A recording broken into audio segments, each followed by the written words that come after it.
Mais uma vez, boa noite. Todos sejam bem-vindos ao nosso estudo de terça-feira. Vou começar a share.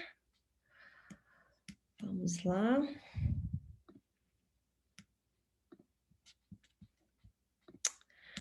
Bom, hoje nós vamos continuar o estudo do capítulo 9, Bem-aventurados os que são brandos e pacíficos, e é o item 2 que nós vamos estudar, a afabilidade e a doçura. Quando eu falo item 2, é a divisão do estudo daqui, tá? Não é exatamente o item 2. O estudo da onde nós pegamos os slides divide em 4 partes. Então, essa seria a segunda parte, vamos colocar assim. Bom, bem-aventurados, as bem-aventuranças. Nós já passamos algumas vezes aqui nos nossos estudos, né, nesses últimos 4 anos, algumas vezes por este capítulo e por esses itens, já estudamos algumas vezes. Eu não me recordo se alguém já comentou, já foi comentado aqui, mas eu achei interessante trazer o que eu vou trazer agora, para entender um pouquinho, só um pouquinho, né? Porque existem até cursos em relação a isso, sobre as bem-aventuranças. O que são as bem-aventuranças? Não vou decorrer sobre todas, obviamente. Vou só falar deste item, que é do capítulo 5, versículo 5 de Mateus. Mas é interessante compreender, eu acho, né, uma opinião própria, importante compreender, sempre que estudamos o Evangelho, ou o que quer que seja, né, compreender as palavras, da onde vem, quem escreveu, quais os reais significados, principalmente quando nós estamos falando de um livro tão antigo, né, que é a Bíblia, o Evangelho. Enfim, então, uma curiosidade é que Jesus, a história de Jesus, né, da vida de Jesus, sobre Jesus, os ensinamentos do Cristo, são histórias que têm mais artigos, livros, pesquisas no mundo, escritos no mundo. Não há ninguém, uma pessoa sozinha, que tenha a sua vida tão pesquisada quanto a de Jesus. Então, aí a gente começa a compreender a importância desses ensinamentos que transcende os séculos, as culturas, o tempo, a modernidade, e mesmo que existem, né, os estudos científicos, os historiadores, existem as críticas, mas enfim, ainda assim Jesus é o mais divulgado entre todas as pesquisas que existem no mundo quando se diz em relação à história de alguém, de um indivíduo. Com isso dito, existem vários ensinamentos do Cristo, né? Muitos. E o mais interessante, que ele propriamente não deixou nada escrito. Foram pessoas que relataram o que viram, o que viveram, o que ouviram em relação a ele. E essas histórias transcenderam os séculos.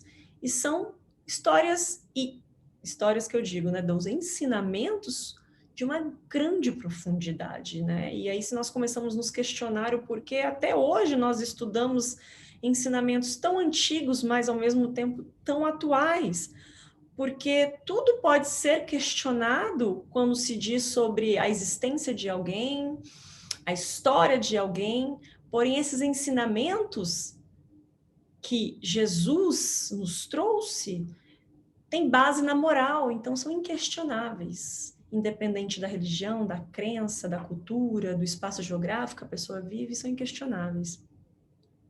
E as bem-aventuranças, né?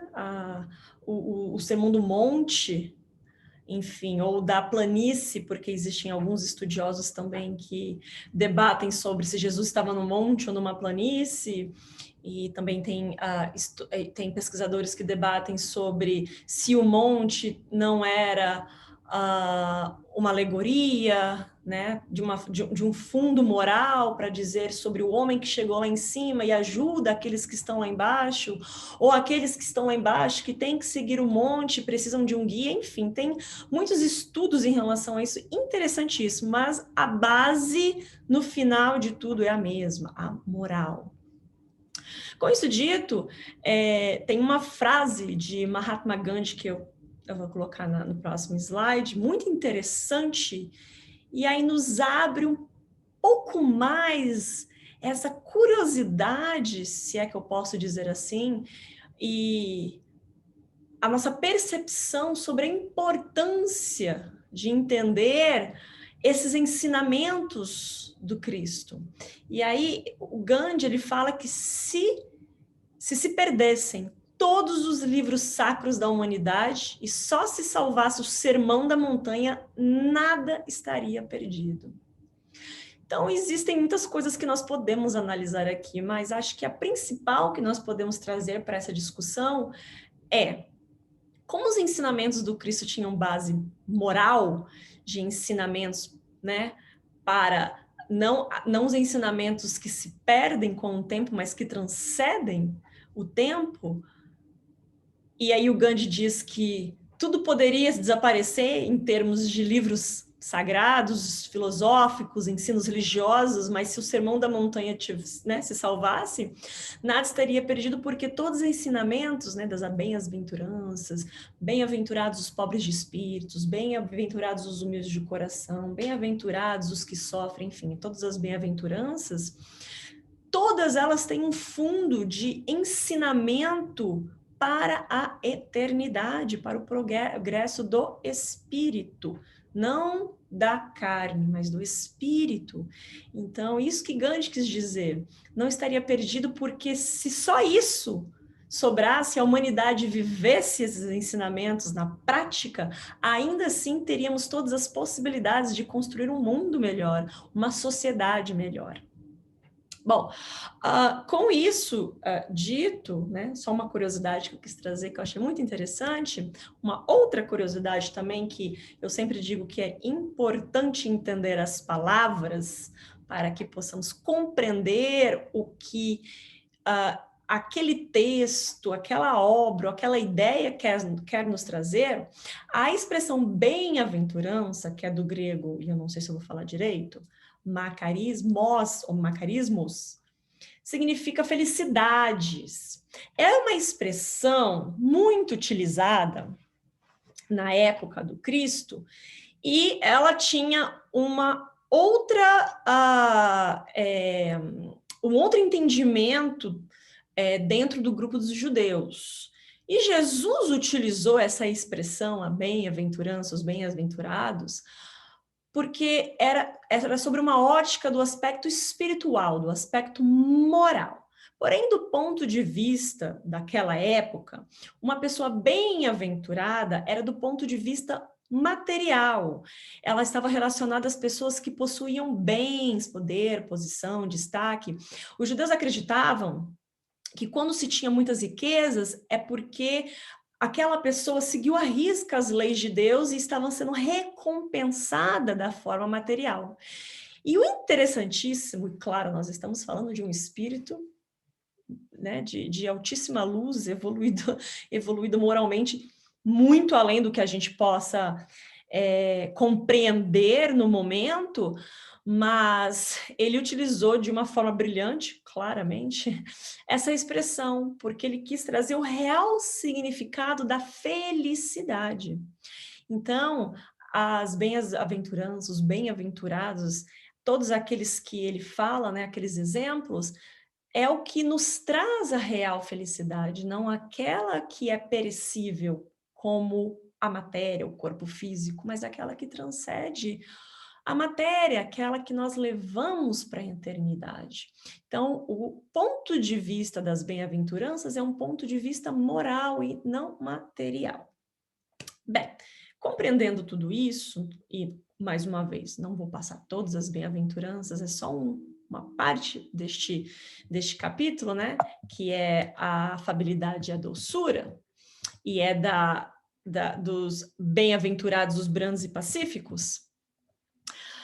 Esse item é uma mensagem de Lázaro, de 1861, e ele decorre sobre algumas ideias. É bem curtinho o item, bem curtinho mesmo, mas ele decorre sobre algumas ideias que é muito importante nos atentarmos quando nós pensamos sobre ser um bem-aventurado por ter a afabilidade, a doçura. Então, a benevolência, o que é benevolência? É o fruto do amor ao próximo.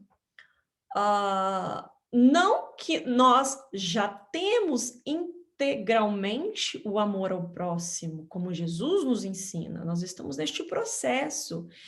E eu arrisco dizer que a maioria de nós exerce, quando a vontade é aplicada, todos os dias em relação ao próximo, começando dentro da nossa casa, do nosso ambiente familiar, nosso círculo de amizades, até as pessoas que nós não conhecemos.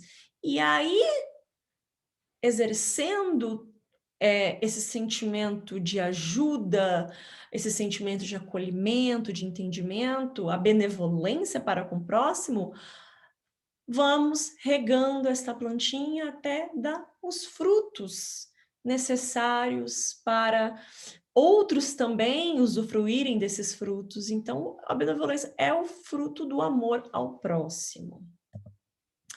E o amor produz a afabilidade, a doçura, a benevolência, o entendimento, o acolhimento, a verdadeira caridade para com o próximo.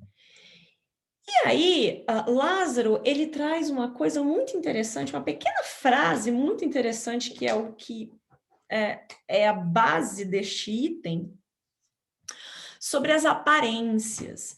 Eu vou até ler aqui para vocês. Lembrando que Lázaro é um espírito, né? É o item 6, tá? É a parte 2 desse estudo, mas é o item 6. E aí, ele diz que toda essa nossa, como posso dizer, para não confundir, toda essa nossa postura que nós temos perante as pessoas, a sociedade, e quando eu estou falando uma postura, eu vou ser específica, a postura de ser bom, de ser afável, de ser carinhoso, essa postura externa. Lázaro coloca um ponto aqui muito importante, que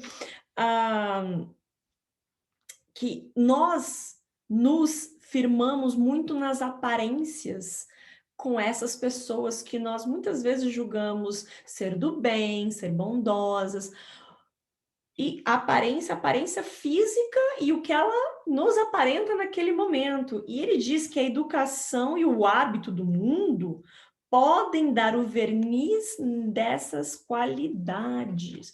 E o que ele quer dizer, o verniz dessas qualidades?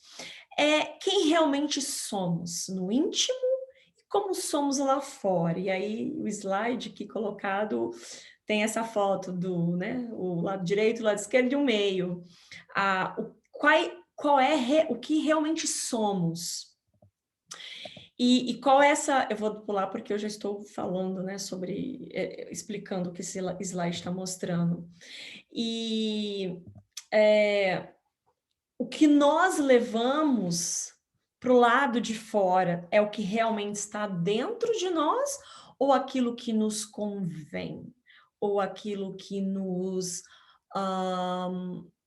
faz bem, aquilo que nós julgamos bom para nós de uma forma egoísta. Então, quem somos nós?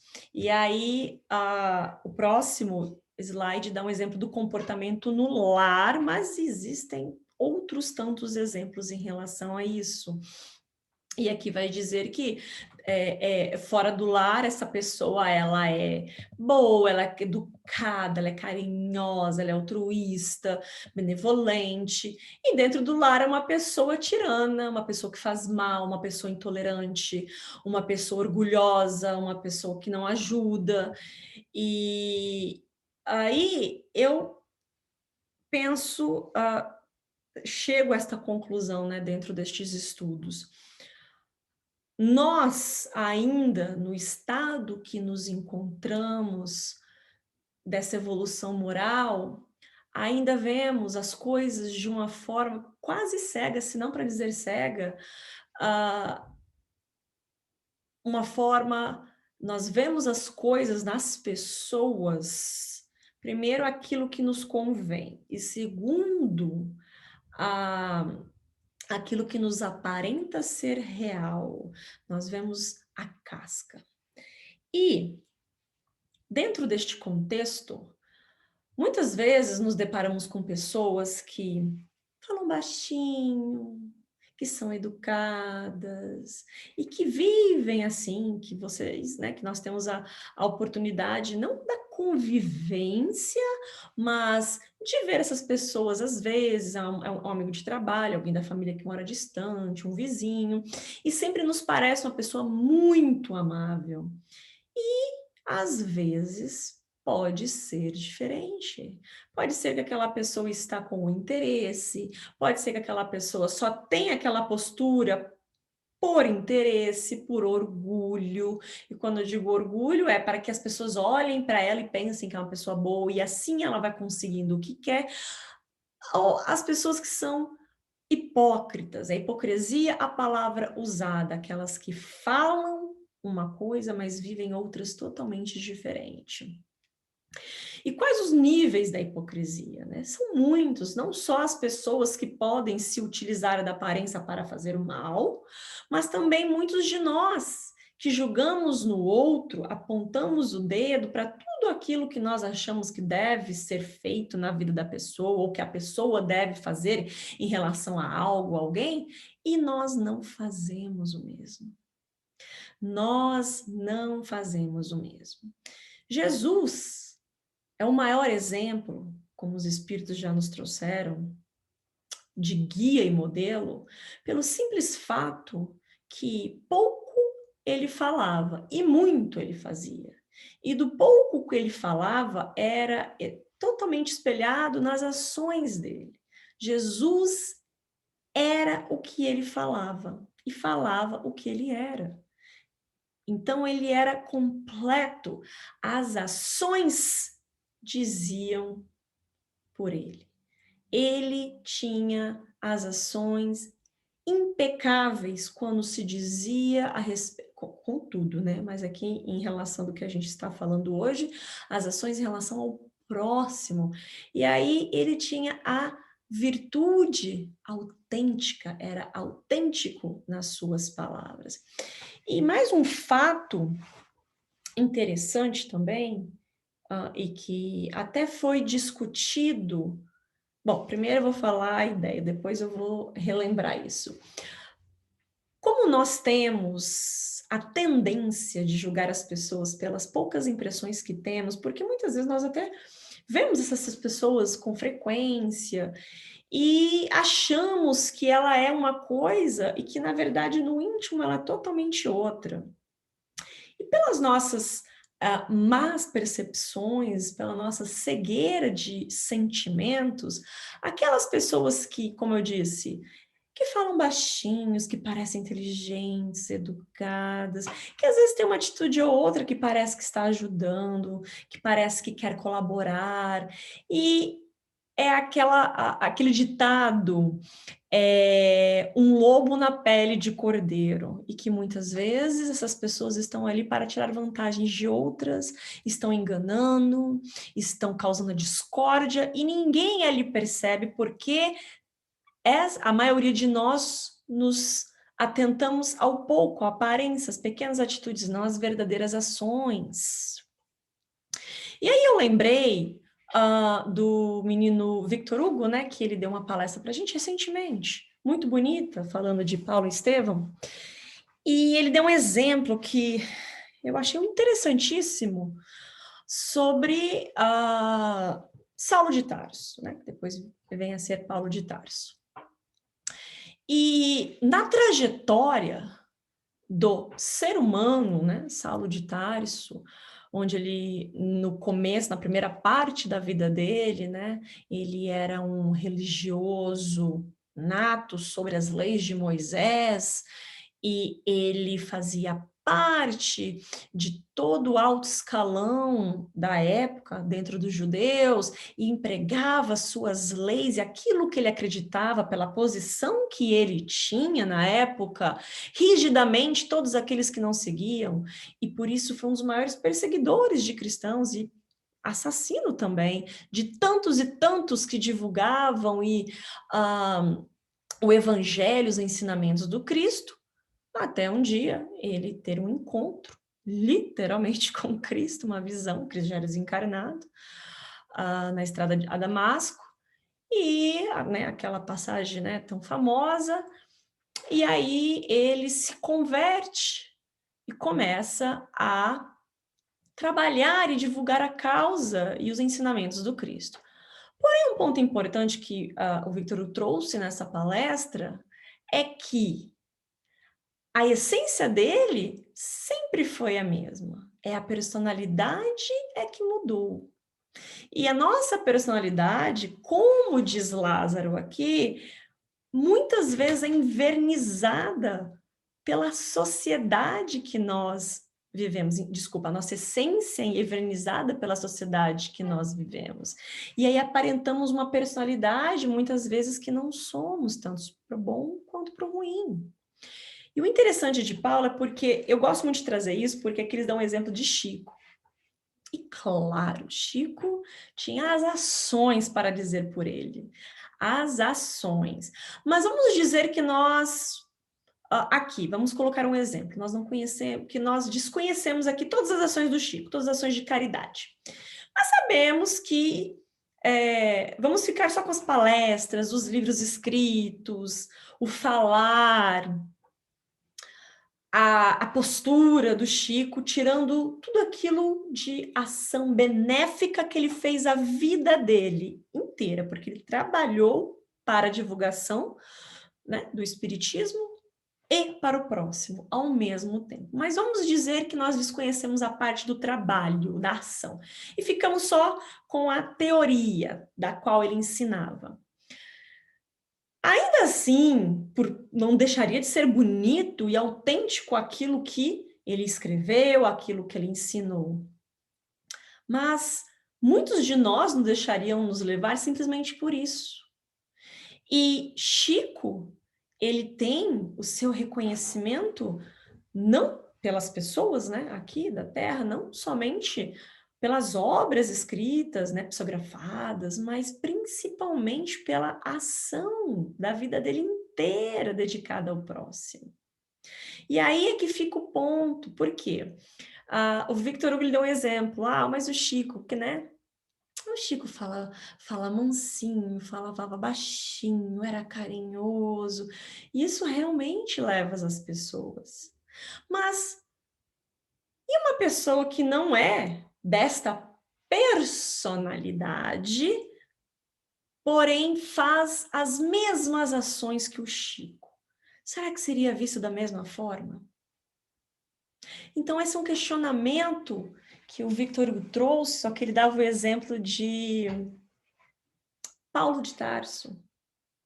Porque muitos dentro da literatura, né, ou dos estudos espíritas, dizem que Paulo de Tarso era rígido, era um homem sério, que se que era uma pessoa que se impunha dentro à frente das coisas que ele acreditava. Não era aquele que falava baixinho, mansinho, amoroso, e muitas vezes ele era taxado, era adjetivado como uma pessoa realmente grossa. Então, aonde estão as nossas percepções? Na aparência, na primeira vista ou nas ações? Porque as ações é que vão nos dizer exatamente quem somos e quem aquele outro é. E por elas é que nós vamos aprender, nos incentivar e incentivar outros a fazer. E aí é que vem este ponto sobre a sociedade invernizar e nós irmos com essa ideia alimentando nosso orgulho, alimentando tudo aquilo que diz a respeito ao meu ciclo, ao meu eu, e esquecendo em volta. E o que difere o Chico e o Paulo de Tarso, com certeza são os trabalhos feitos, mas dizendo sobre pessoas, história, Paulo de Tarso não deixou de ser aquela pessoa, Saulo de Tarso, quando virou Paulo de Tarso, não deixou de ser, não são pessoas diferentes. A essência é a mesma, o espírito é o mesmo.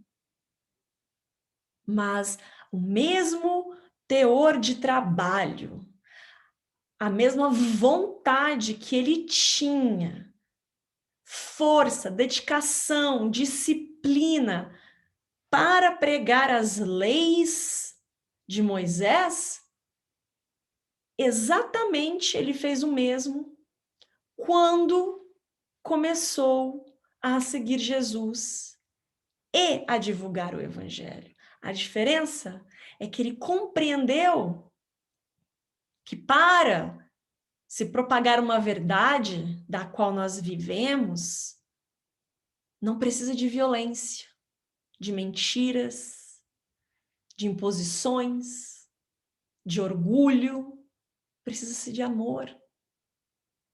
E o foco de cada trabalho, seja ele qual for, é o próximo. A partir do momento que o meu trabalho prejudica o próximo, quem eu sou prejudica o próximo, a minha personalidade,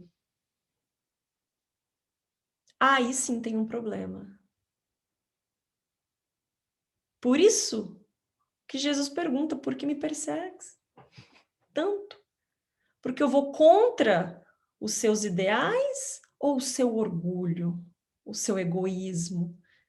Principalmente o seu orgulho de compreender que Jesus ele não veio para modificar as leis, mas para complementá-las. E aí é que Paulo de Tarso surge e compreende que o mesmo esforço que ele fazia, ele poderia fazer o mesmo, de uma outra forma. E ele mudou a essência dele por isso. Começou a falar baixinho, mansinho. Não. Era a mesma essência. A personalidade foi se aperfeiçoando, se modificando com o trabalho.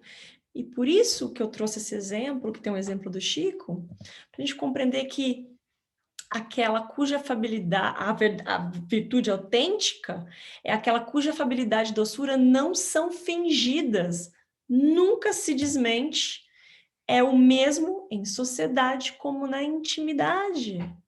Somos os mesmos, somos os mesmos. Não vestimos máscaras, por mais que doem. E existem pessoas que praticam o mal e não vestem máscaras também. É bem explícito o que essas pessoas são.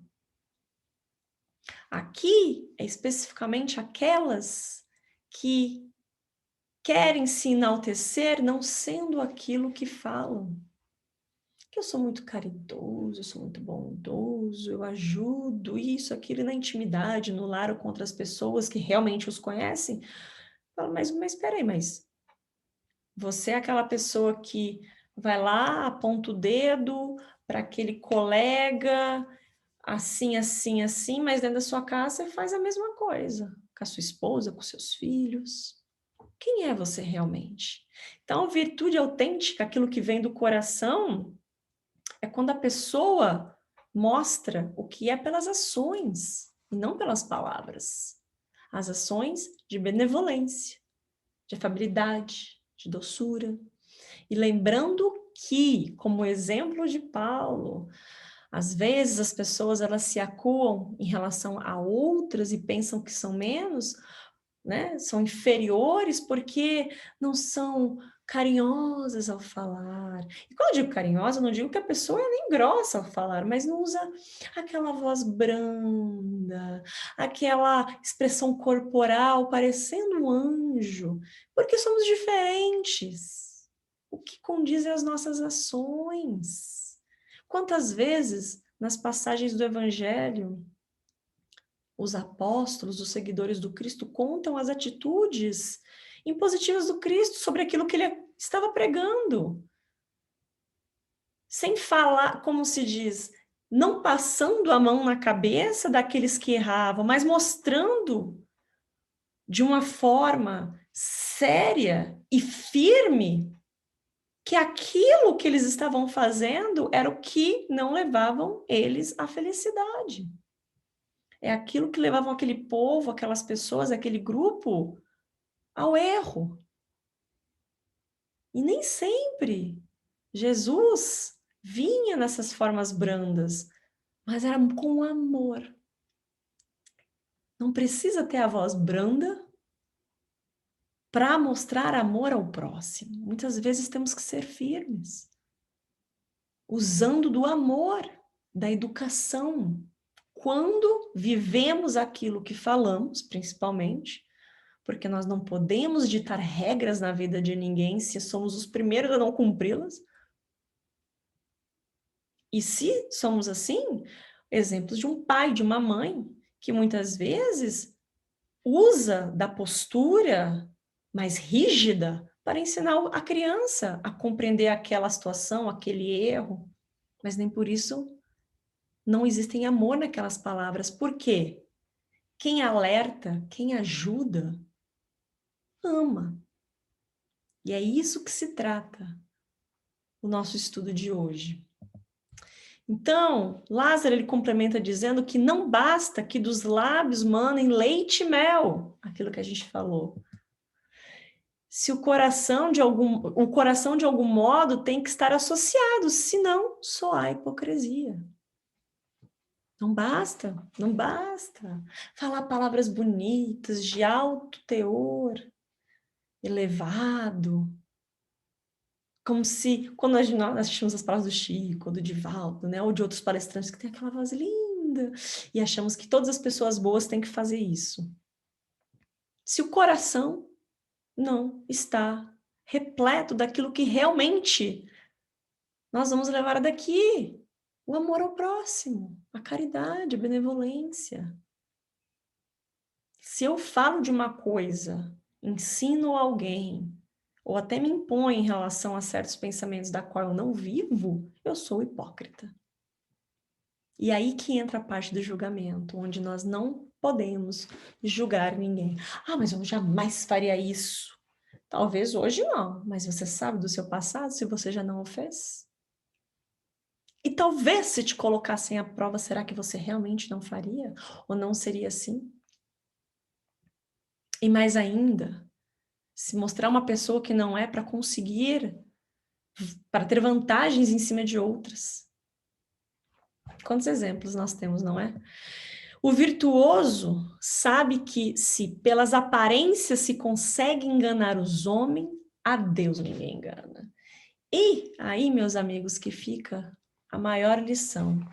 Mesmo que continuemos no erro, tentando enganar quem quer que seja, e ainda se tivermos êxito nisso, o nosso coração a Deus, nada é mistério, nada é oculto.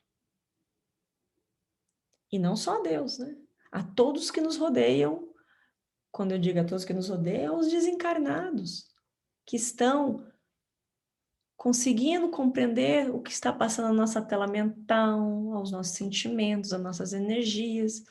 Aí o encarnado começa a atrair, né, aquela vibração pesada, aqueles pensamentos pesados, ou pior, alimentar a pensamentos que não são benevolentes, pensamentos para o caminho errado.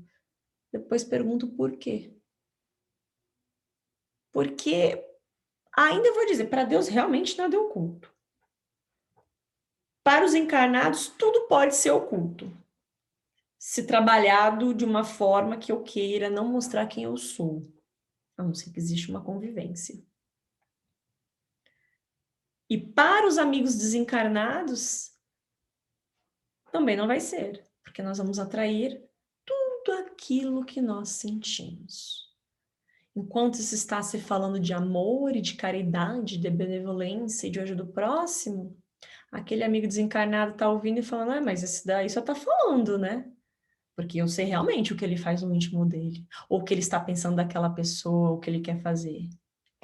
E aí é que começa uma outra etapa que nós já estudamos, estamos estudando, né? Dentro das questões de vibrações, de atrações, e lembramos também, até nós estudamos semana passada, do Pensamento e Vida, quando Emmanuel fala que nós somos o espelho, refletimos o que somos. Podemos não refletir o que somos de uma forma explícita, mas o pensamento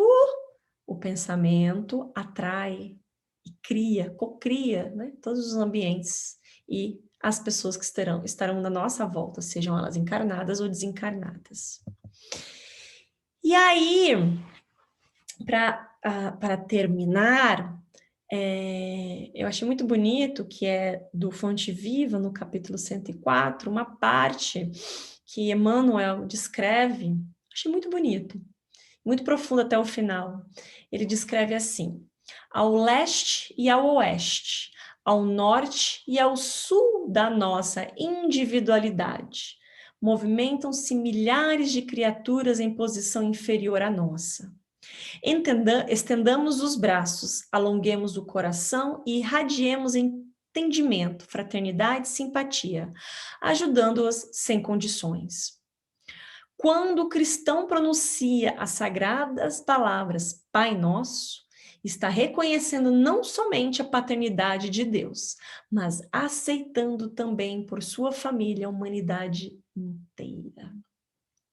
Eu achei muito bonito e profundo, algo que nos leva a refletir muito. A primeira parte é quando Emmanuel coloca que movimentam-se milhares de criaturas em posição inferior à nossa. Não somente inferior na questão social dos irmãos que precisam de um prato de comida, de uma ajuda financeira, de roupas, de uma assistência de saúde, mas os em moral também. Sueli, então quer dizer que o Emmanuel está dizendo que a gente que já está estudando aqui é moralmente evoluído. Não, estamos no processo. E se compararmos com alguns encarnados e desencarnados, sim, já estamos num patamar à frente. Mas isso não nos coloca numa posição de sermos melhores. Em hipótese alguma. Porque aí toda vez que essa dúvida, o orgulho bater, a gente lembra de Jesus. Que no patamar da moralidade que ele se encontra, ainda assim se fazia igual aos outros. E ensinando, alongando o coração, estendendo o braço, irradiando o entendimento, a fraternidade, a simpatia, ajudando todos que ainda não tinham condições. E a última parte é quando Emmanuel diz que o Pai Nosso, e o Pai Nosso, não só o dizer, mas o da oração. Olha a compreensão da palavra, da frase Pai Nosso. Nós estamos pronunciando que o Pai não é meu, é nosso. Que ao pedir, eu estou pedindo não somente a mim, mas para todos os irmãos. E aí eu lembro tantos ensinamentos de tantos espíritos mais evoluídos dizendo que quando não olharmos o filho, a filha, o amigo, o pai, a mãe, com com essas nominações e olharmos como irmãos, porque eles também somos todos, aí compreenderemos o Pai Nosso. Porque hoje é minha mãe, hoje é meu pai, amanhã pode não ser. Amanhã pode ser um amigo, um irmão, um relacionamento. Nós não sabemos. Os laços de amor permanecem, mas as posições na encarnação ou reencarnação mudam. E aí compreendemos que somos todos parte de uma grande família, família espiritual, e que o Pai é nosso. Enfim, então, era isso que eu queria trazer para vocês hoje, rapidamente. Claro que se nós estudarmos as bem-aventuranças, nós vamos longe. Tem estudos maravilhosos para falar nisso, estava até pesquisando, bem interessante. Mas, esse pequeno item, né, que Lázaro nos traz sobre afabilidade e doçura, não só falando o que é, mas aqueles que fazem disso uma estratégia para enganar, ou se promover, ou se beneficiar, enfim, tantas coisas assim. Então, é por isso que é muito importante nós compreendermos assim os detalhes muitas vezes e nos questionarmos, né? Quem somos? Estamos com as máscaras ou já nos desfizemos delas e aqui mostramos quem realmente somos? Podem falar. Me veio em mente, Su, que claro que nós todos estamos aqui aprendendo, né? Caminhando para aprender. Muitas vezes, a nossa tentativa, o nosso esforço de ser ou de se tornar algo, às vezes transparece para as pessoas aquilo que nós ainda não somos, mas elas pensam que são. Você entendeu o que eu tô querendo colocar? Que às vezes nós estamos na tentativa de buscar desenvolver algo em nós, mas nos esforçamos a tal ponto de que as pessoas acreditam que nós já somos. Por exemplo, paciência ou calma, né? Você se esforça para ser uma pessoa calma. Não porque você quer que as outras pessoas acham que você é, mas porque você realmente está tentando ser ou se tornar uma pessoa calma. Isso também entraria nesse caso de máscaras? Você acredita que sim? Olha, se eu entendi o que você falou, ah, existem os dois lados da moeda. Existem aquilo que realmente nós queremos que as pessoas pensem da gente, mas nós não somos, neste exemplo, né? Aham, E uhum. existe aqui as expectativas que as pessoas criam da gente que nós não somos elas. E existem os dois caminhos. Muitas vezes existem as pessoas que chegam, mas nossa, você é uma pessoa. Vou dizer o bom, né? Porque às vezes também tem a parte ruim. Ai, você é uma pessoa tão paciente, tão calma, ai, tão caridosa. E eu sei no meu íntimo que, olha, eu não sou nada disso. Posso transparecer pela pouca convivência ou por aquilo que você vê de vez em quando, né? Eu até brinco se eu ouvir isso, não ouvi nesse patamar, né? Mas já ouvi algumas coisas que eu falo, olha, não sou não. Aí eu brinco, vem conviver comigo que você desiste dessa ideia em um dia. Porque às vezes é a expectativa das pessoas por aquilo que foi falado aqui. Nós nós nos agarramos às aparências externas, sejam elas físicas ou pelo pouco que as pessoas mostram, achando que a pessoa já é tudo aquilo que nós criamos na cabeça. E na maioria das vezes, as pessoas não são aquilo. E eu posso dizer com muita certeza que nem para o mal, nem para o bem. Muitas vezes nós pintamos, né, como se diz, o capeta mais feio do que ele é, e a pessoa nem é isso, porque nós tivemos alguma antipatia, ou não gostamos de alguma atitude, já começamos a julgar a pessoa isso, a pessoa aquilo, nós, que nós nem conhecemos por causa de uma atitude errada, ou que nós consideramos errada. E quando também nós endeusamos alguém, sabemos que as pessoas não são perfeitas. E mesmo que nós achamos que aquela pessoa é boa, é benevolente, é caridosa, ou sei lá o que for, temos sempre que partir do ponto que é a minha percepção em relação àquela pessoa. Então, a minha percepção em relação a alguém não é a pessoa que está colocando a máscara, né? É eu que estou tendo aquela percepção sobre a minha, o meu ponto de vista. Porém, como é uma mão, né, de duas vias, existem sim essas pessoas que querem tanto mostrar isso que acabam fazendo as outras pessoas acreditarem que elas são isso. Aí quem está vestindo as máscaras é aquela que tenta mostrar algo que não é. Então, se eu entendi bem, Dani, as percepções que É nós isso. temos dos outros são nossas, ou as expectativas. Agora, se realmente aquela pessoa é ou não, é outro papo, né? É outra questão. É isso sim, Su. E no caso, né, hã, a gente nunca vai saber realmente, né, o que é, né, porque a gente não conhece o interior das pessoas, ainda não tem essa ai. Muito obrigada. Imagina, mas é por isso, Dani, que as ações, as verdadeiras ações é que diz, né? É onde nós conhecemos, por isso que os espíritos, né? E nós sabemos que o Cristo é o nosso maior modelo e guia. Pelas ações, né? Pelas ações que ele tinha, e outras tantas pessoas que nós admiramos, e se nós olharmos bem, as pessoas que nós mais admiramos não são as que falam bonito, mas as que têm as ações, que aquelas pessoas construíram, que elas fizeram de alguma forma, não só numa forma caridosa, mas numa forma na vida. Não sei, um grande empresário que construiu um império e trabalhou a vida inteira e desenvolveu uma tecnologia que ajuda muito as pessoas. Ele não ficou somente nas ideias faladas, mas ele colocou em prática aquilo, e as ações dele demonstram, né, que ele é realmente aquela pessoa que trabalhou por aquilo, pelo menos.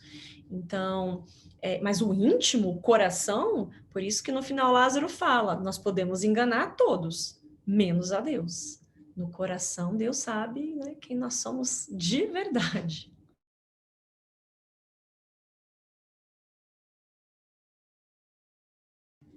Podem falar, gente, pode falar. Verinha, Luiz. No final, quando você pôs aquele trecho do Fonte Viva, aquilo é muito forte, assim, muito educativo, né? A gente percebe em Emmanuel como ele é, assim, econômico nas palavras, mas o que ele fala é muito bem colocado, né? E a gente se esquece disso, né? Que nós estamos já em condições de ajudar, já em condições de aceitar a condição nossa de irmãos, né? De que nós somos irmãos. Então, quando ele representou pelo Pai Nosso, né? Pai Nosso. Então, já é a condição para que a gente realmente considere a humanidade como família, como irmãos. Então, é interessante como esse amadurecimento, esse crescimento, ele, ele vai em todos os sentidos.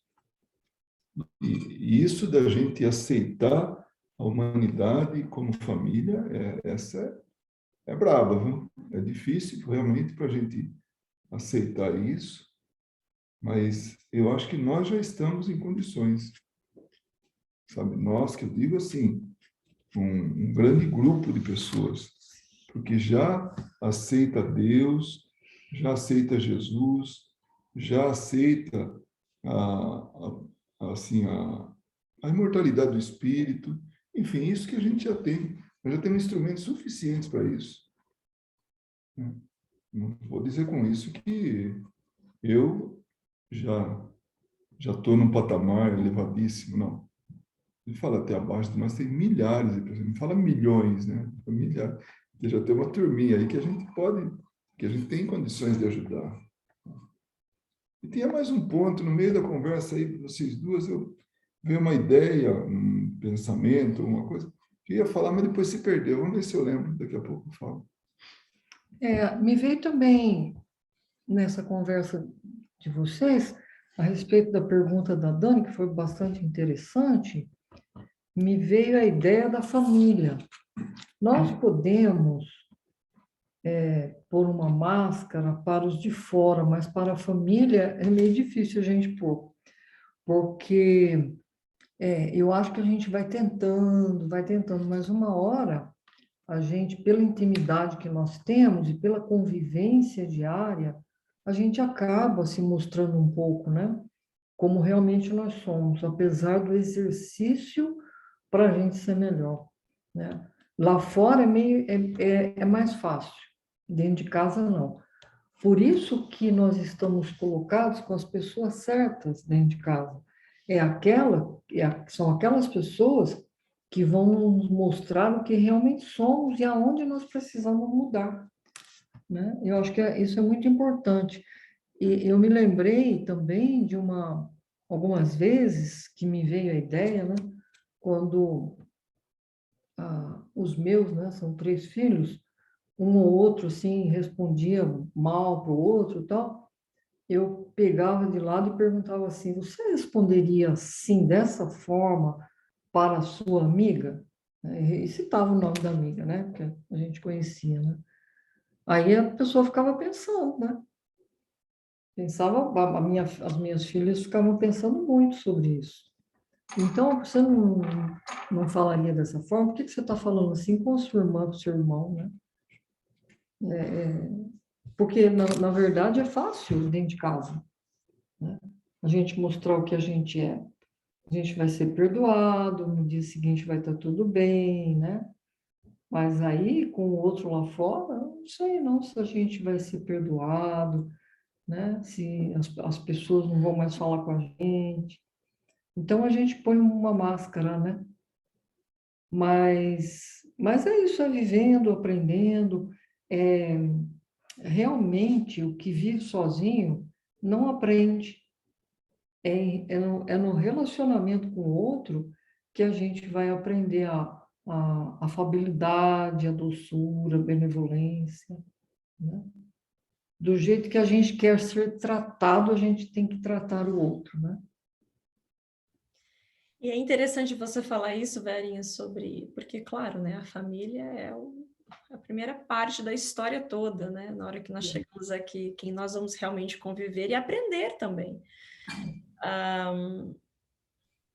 E é importante, é interessante pensar que nós, né, quando nós pensamos é aprender a amar, aprender a doçura, a mansidão, são aquelas pessoas maravilhosas, elevadas. Pelo contrário, nós aprendemos os exemplos dela, mas para praticar tudo isso são aquelas com aquelas difíceis. É, Muito fácil ser doce, são mais difíceis, né? paciente, ser amorosa com pessoas que são assim comigo, não tem dificuldade alguma. E as que não são, né? Então é com essas que nós vamos aprender, e muitas vezes elas estão inseridas dentro do seio familiar, da convivência diária, né? Se não for uma mãe, um pai, um irmão, vai ser um marido, uma esposa, um filho, enfim. Então, é muito interessante esse ponto que, como se desenvolver isso? Pela prova, né? Pela ação, literalmente pela ação, porque, mais uma vez, ser amável, benevolente, doce com Chico Xavier, eu tenho certeza que não deve ser problema algum. E ainda ele tinha problemas com os que não eram, né? E é com esses que ele exercitava toda a sua questão da caridade, do amor ao próximo, da paciência, principalmente, né? Os que vinham de abraços, de beijos, de agradecimentos, de presentes, provavelmente não eram difíceis. Então, é um aspecto da real vida que nós vivemos, que não é as flores todos os dias, mas é na hora do vamos ver e aí? E aquela pessoa que falou meio atravessado, que olhou meio assim de lado, que mentiu, que enganou, enfim, que fez qualquer coisa que nos tirasse, né, a nossa afabilidade e doçura. É com ela que nós temos que trabalhar, né? E muitas vezes elas estão dentro de casa, é a primeira parte.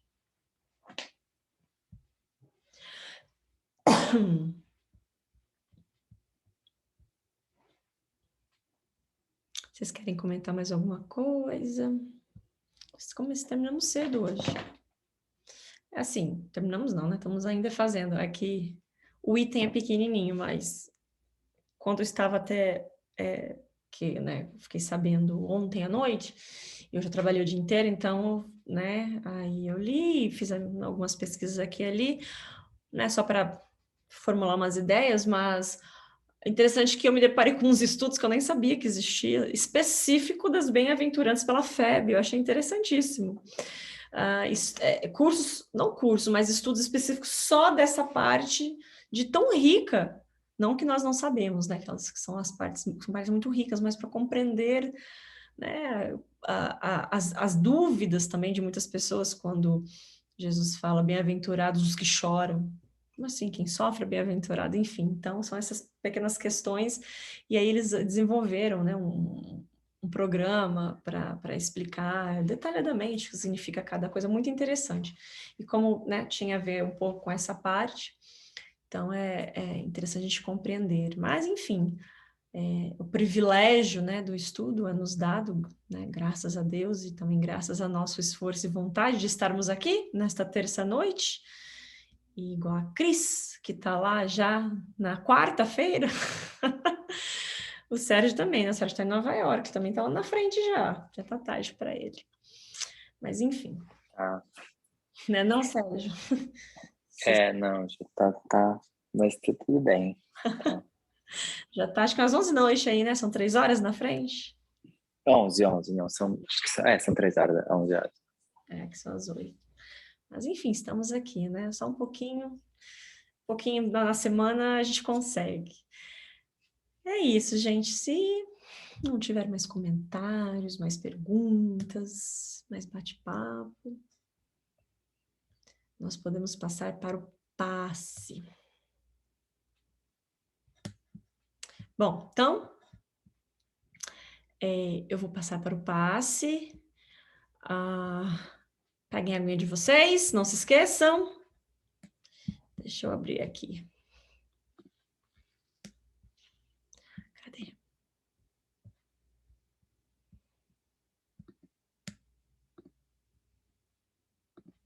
Espera aí, que travou tudo aqui.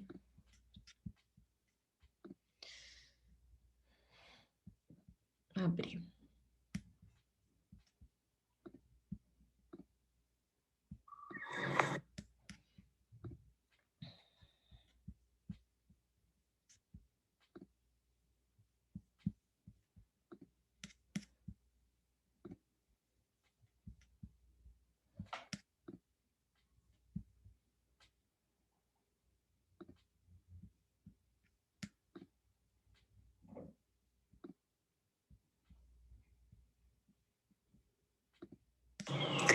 Nos preparemos para o momento do passe e fluidificação das águas. Coloque um recipiente com água limpa para ser fluidificada. Irmãos, não importa aonde você está, quais as dificuldades que está enfrentando, Jesus está sempre pronto para vir em nosso socorro. Coloque-se de maneira confortável que lhe facilite a concentração e a receptividade. Respire lenta e tranquilamente. Inspire, expire. Inspire, expire. Encha seus pulmões de ar e solte bem devagar. Deixe que energias de tranquilidade e paz penetrem seus pulmões, circulem por todo o corpo. Sua alma, em harmonia com o corpo, se sente tranquila e em paz. Mentalizemos a passagem de Jesus. Dia claro, os raios dourados do sol iluminam a paisagem alegre de Cafarnaum. Casario branco, trepadeiras multicoloridas e pássaros saltitantes enchem a paisagem de otimismo. A notícia das curas atraía a multidão dos necessitados. Subitamente Jesus aparece, esguio e belo. A túnica desce-lhe até os pés. Ao pôr do sol, todos os que tinham doentes atingidos de males diversos traziam-nos, e ele, impondo as mãos sobre cada um, curava-os. Assim narra o evangelista Lucas. Mentalize Jesus se aproximando de você. Ele impõe as mãos amigas sobre a sua cabeça. Perceba que de suas generosas mãos caem uma cachoeira de águas claras e puras, vindas do seu amor a te banhar. Derramam-se em sua cabeça, descem pelos ombros, banham todo o seu ser, te trazendo paz, serenidade, equilíbrio. Limpam todas as impurezas e te pacificam. Sinta estas águas te banhando, limpando. Respire.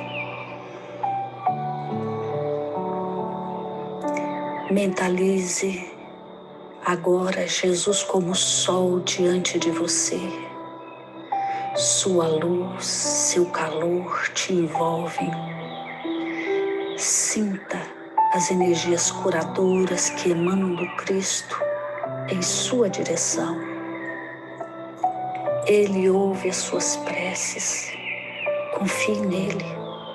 Seu amor é infinito e te acompanha e protege, oferecendo de tudo que necessitas. Confie. Absorva as energias curadoras de Jesus. Sua luz te envolve. Sinta essas energias percorrendo todo o seu corpo. Sinta-se fortalecido e em paz. Senhor Jesus, divino amigo, estende as tuas mãos generosas, Senhor, e transforma estas águas em remédio para os nossos males físicos e espirituais. Guarda-nos, Jesus, em sua paz. Estende as vibrações de amor em benefício do meu lar, Senhor. Que aqui possa reinar a paz, a saúde, a tranquilidade.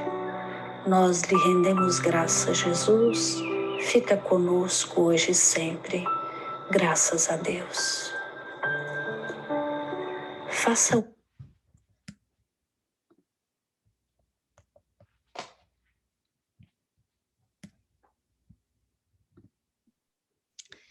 E é isso, meus amigos. Muito obrigada a todos. Tenham uma ótima noite. Beijo. Boa noite. Beijo a todos. Boa Obrigado. noite. Segue. Boa noite, gente. Ô, Cris, já para cama. E Sérgio também. Vocês vão Tá bom. Todo mundo Tô indo bacana. também. Aliás, nós também.